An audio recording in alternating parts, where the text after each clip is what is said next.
అందరికీ నమస్కారం. రైతు భరోసాకు సంబంధించినటువంటి ముఖ్యమైన సమాచారం తెలుసుకుందాం. రైతు భరోసా పథకానికి సంబంధించి ముఖ్యమంత్రి రేవంత్ రెడ్డి గారు కీలకమైనటువంటి ప్రకటన చేశారు. నిధుల సర్దుబాటుపై ఆర్థిక శాఖకు ఆదేశాలు ఇవ్వడం జరిగింది. ముఖ్యమంత్రి రేవంత్ రెడ్డి రైతులకు పంట పెట్టుబడి సాయం, రైతు భరోసాను ఈ నెలాఖరు నుంచి పంపిణీ చేయాలని రాష్ట్ర ప్రభుత్వం సూత్రప్రాయంగా నిర్ణయించింది. నిధులను సర్దుబాటు చేయాలని, తగిన చర్యలు తీసుకోవాలని ఆర్థిక శాఖను సీఎం రేవంత్ రెడ్డి ఆదేశించినట్లు సమాచారం. ఎప్పటి మాదిరిగానే 1 ఎకరా నుంచి మొదలు పెట్టాలని, డిసెంబర్ నెలాఖరు వరకు రైతుల ఖాతాలకు నిధులను పూర్తిగా జమ చేయాలని స్పష్టం చేసినట్లు తెలిసింది.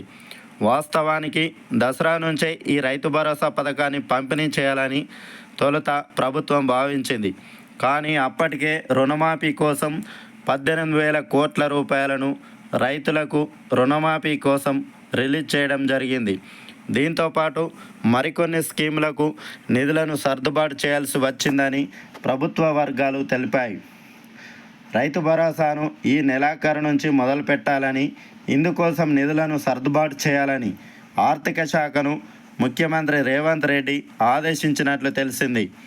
రైతుల విషయంలో ప్రతిపక్షాలకు అవకాశం ఇవ్వబోమని, డిసెంబర్ నెలలో స్థానిక ఎన్నికల కంటే ముందే రైతుల ఖాతాల్లో పంట పెట్టుబడి సాయం, రైతు భరోసా నిధులను జమ చేస్తామని ముఖ్యమంత్రి రేవంత్ రెడ్డి తెలిపారు. ప్రతి 10 రోజులకు 1,500 కోట్ల రూపాయల నుంచి 2,000 కోట్ల రూపాయల చొప్పున జమ చేసేలా 45 రోజుల్లో కనీసం 7,000 కోట్ల రూపాయలు జమ చేసేలా ప్రభుత్వం ప్రణాళికలు సిద్ధం చేస్తుంది. దీంతో ఇప్పుడున్న లెక్కల ప్రకారం 7-8 ఎకరాల రైతులకు, అంటే దాదాపు 96% మంది రైతులకు రైతు భరోసా నిధులు జమ చేయనుంది. దుబారా ఖర్చు లేకుండా పకడ్బందీగా మార్గదర్శకాలను రూపొందించింది. రైతు భరోసా స్కీమ్లో భారీగా నిధులు దుర్వినియోగం అవుతున్నాయని రాష్ట్ర ప్రభుత్వం గుర్తించింది. గత బీఆర్ఎస్ సర్కార్ హయాంలో రాళ్ళు రప్పల భూములు, గుట్టలు, హైవేలు, రోడ్లు, వెంచర్లు, భూసేకరణ కింద పోయినటువంటి భూములకు 1,000 కోట్ల రూపాయలను రైతు భరోసా కింద వృధాగా చెల్లించినట్లు తేల్చింది కాంగ్రెస్ సర్కార్. 2018 నుంచి 2023 వరకు రాళ్ళు రప్పలు, రోడ్లకు, ఇతరత్రా వాటికి ఏకంగా 25,000 కోట్ల రూపాయలను చెల్లించినట్లు గుర్తించింది. దీంతో రైతు భరోసాకు సంబంధించి ప్రభుత్వం ఇప్పటికే కేబినెట్ సబ్ కమిటీని ఏర్పాటు చేసింది. ఈ కేబినెట్ సబ్ కమిటీ ఎన్ని ఎకరాల వరకు రైతు భరోసా నిధులను ఇవ్వాలనే దానిపై జిల్లాల్లో సభలు నిర్వహించి రైతుల నుంచి అభిప్రాయ సేకరణ చేసింది. చాలామంది రైతులు 10 ఎకరాల వరకు పంట పెట్టుబడి సాయం ఇస్తే సరిపోతుందని తెలపడం జరిగింది. మరికొంతమంది రైతులు 7.5 ఎకరాల వరకు రైతు భరోసా ఇవ్వాలని సూచించారు. అందరి అభిప్రాయాలు తీసుకున్నటువంటి కేబినెట్ సబ్ కమిటీ ఇప్పటికే ఒక నిర్ణయానికి వచ్చినట్లు తెలుస్తూ ఉంది. ఎంతవరకు రైతు భరోసా లిమిట్ పెట్టాలనే దానిపై మార్గదర్శకాలను రూపొందించే పనిలో నిమగ్నమై ఉంది. ఈ మార్గదర్శకాలపై త్వరలోనే సీఎం రేవంత్ రెడ్డితో డిప్యూటీ సీఎం బట్టి విక్రమార్క చర్చించనున్నట్లు సమాచారం. రైతులు, రైతు సంఘాలు, వివిధ పార్టీల అభిప్రాయాలు ఇప్పటికే తెలుసుకున్నందున అవసరమైతేనే అసెంబ్లీలో చర్చించాలని ప్రభుత్వం భావిస్తుంది. అసెంబ్లీ సమావేశాలను కూడా వచ్చే నెల మొదటి వారంలో నిర్వహించాలని అనుకున్నప్పటికీ శాసన మండలి చైర్మన్, అసెంబ్లీ స్పీకర్ విదేశీ పర్యటనలో ఉండడంతో వారు తిరిగి రాగానే అసెంబ్లీ సమావేశాలపై ప్రభుత్వం నిర్ణయం తీసుకోనుంది. దానికి తగ్గట్టుగా రైతు భరోసా మార్గదర్శకాలపై చర్చించే అవకాశం ఉంది. ఇక నిధుల సర్దుబాటు ఈజీ అయ్యేలా ప్రభుత్వం చర్యలు చేపట్టింది. ఎప్పటిలాగే ఎకరా నుంచి పంట పెట్టుబడి సాయాన్ని జమ చేయాలని ప్రభుత్వం భావిస్తుంది.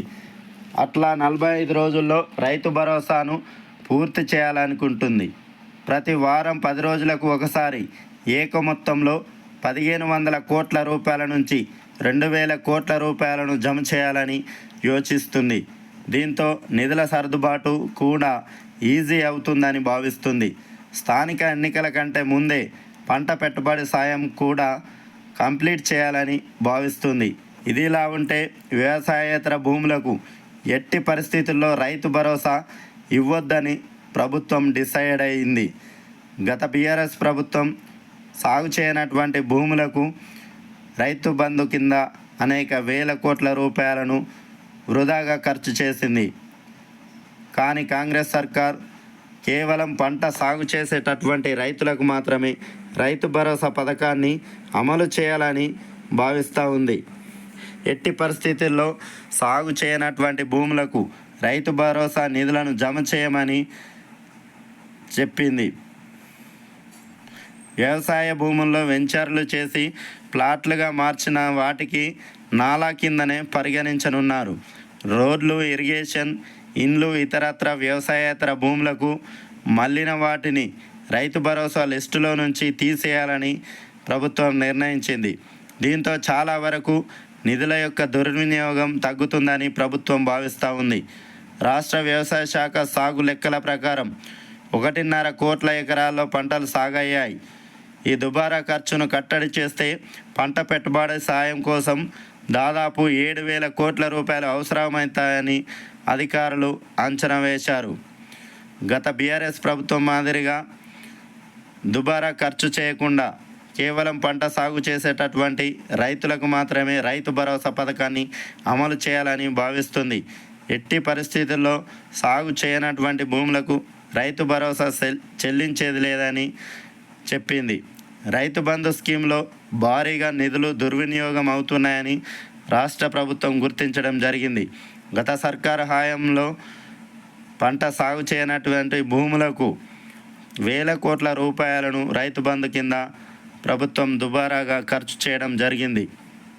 కానీ కాంగ్రెస్ సర్కార్ గత ప్రభుత్వం మాదిరిగా కాకుండా పకడ్బందీగా పక్కా ప్రణాళికతో ఎన్ని ఎకరాల రైతులకు రైతు భరోసా పథకాన్ని వర్తింపజేయాలనే దానిపై డిసైడ్ అయి ఎన్ని ఎకరాలకు రైతు భరోసా పథకాన్ని అమలు చేయాలనే దానిపై నిర్ణయం తీసుకుంది. కేవలం 10 ఎకరాల లోపు ఉన్నటువంటి రైతులకు మాత్రమే రైతు భరోసా పథకాన్ని అమలు చేయాలని కాంగ్రెస్ ప్రభుత్వం నిర్ణయానికి వచ్చింది. కావున ఎట్టి పరిస్థితుల్లో రైతు భరోసాకు సంబంధించినటువంటి నిధులను పక్కా సాగు చేసినటువంటి రైతులకు మాత్రమే ఈ రైతు భరోసా నిధులను జమ చేయాలని భావిస్తుంది. రైతు భరోసా పథకానికి సంబంధించి ఇప్పటిదాకా ప్రభుత్వం కాలయాపన చేస్తూ వచ్చింది.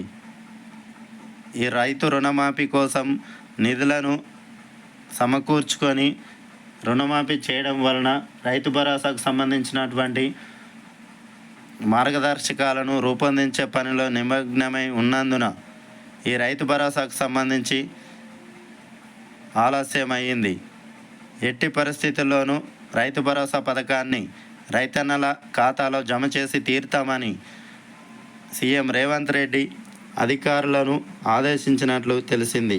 దానికి సంబంధించినటువంటి నిధులను జమ చేయాలని అధికారులను ఆదేశించారు. Okay, thanks for watching. Please subscribe my channel. Thank you.